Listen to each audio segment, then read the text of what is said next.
దేవీ నవరాత్రులు డే 7 అండి. ఈరోజు మనం ఎర్లీ మార్నింగ్ 6:30కి అయితే అలా స్టార్ట్ అయ్యాం. క్లైమేట్ కూడా ఇక్కడ ఎండగా ఉందండి. అయితే ఈరోజు సండే కదా, దర్శనం కూడా లేట్ అవ్వచ్చు. అయితే ఈరోజు అయితే ఇక్కడ గణపతి గుడి దగ్గర నుంచి స్టార్టింగ్ పంపించరండి. ఇలా చుట్టూ తిరగాలి. ఇక్కడ బాక్సెస్ ఉంటాయి. ఆ బాక్సెస్లోకి వెళ్ళి అప్పుడు చుట్టూ తిరిగి అప్పుడు ఈ వినాయకుడి గుడి దగ్గర నుంచి మళ్ళీ వెళ్ళాలండి. చాలా ప్రాసెస్. కానీ మనం అయితే ఇట్లా డైరెక్ట్గా వెళ్ళిపోతున్నాం. చూడండి, జనాలు అయితే చాలామంది ఉన్నారు ఇక్కడ దర్శనం కోసం వెయిటింగ్. ఈరోజు అమ్మవారు మనకి మహాచండీ రూపంలో దర్శనం ఇస్తారండి. మనమైతే డైరెక్ట్గా అక్కడ వెళ్ళిపోయి బండి అక్కడ పార్కింగ్ చేసుకుని పైకి వెళ్ళిపోతున్నామండి. ఈరోజు జనాలు కూడా చాలా ఎక్కువ మంది ఉన్నారండి. క్రౌడ్ కూడా చాలా ఎక్కువ ఉంది. మ్యాక్సిమం దర్శనం అనేది 3 hours 4 hours పట్టచ్చు. చూడండి జనం ఎంతమంది ఉన్నారు. అసలు లైన్ కూడా కదలట్లేదు. చాలా టైం పడుతుందండి. పిల్లలతో వచ్చేవాళ్ళు కొంచెం జాగ్రత్తగా ఉండండి.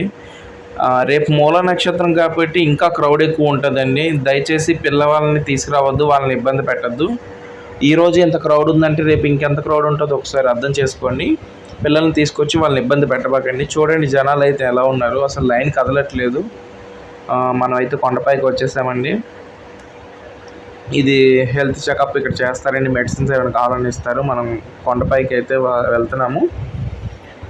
చూడండి క్రౌడ్ చూడండి ఎంతమంది ఉన్నారు. అసలు లైన్ కదలట్లేదు. చాలామంది ఉన్నారు. ఫుల్ రష్గా ఉందండి. దర్శనం అనేది 3 గంటలు టు 4 గంటలు కూడా ఒక్కొక్కరు టైం పడుతుందంటండి. అయితే మనం ఈరోజు ప్రోటోకాల్ దర్శనంలోకి అయితే వెళ్తున్నామండి. ఇది ప్రోటోకాల్ దర్శనం. ఈ పక్కన ఉండేదేమో విఐపీనండి. ఇటు సైడ్ ఏమో 300. మనం అయితే డైరెక్ట్గా ప్రోటోకాల్ దర్శనంలోకి వెళ్ళిపోయి బయటకు వచ్చామండి. ఈరోజు మనకి గర్భగుడిలో అమ్మవారి దగ్గరది కుంకుమ ఇచ్చారండి. ఇలా మనం దర్శనం చేసుకుని బయటకు వచ్చేస్తున్నామండి. ఈరోజు దర్శనం అయితే కంప్లీట్ అయిపోయింది. నేను బయటకు వచ్చేస్తున్నాను. ఏంటంటే ఈరోజు నాకు అక్కడ డ్యూటీ ఉంది. డ్యూటీ చేసుకుంటూ ఇలా దర్శనం చేసుకుని మళ్ళీ నేను సెకండ్ టైం దర్శనంకి వచ్చానండి. తెలిసిన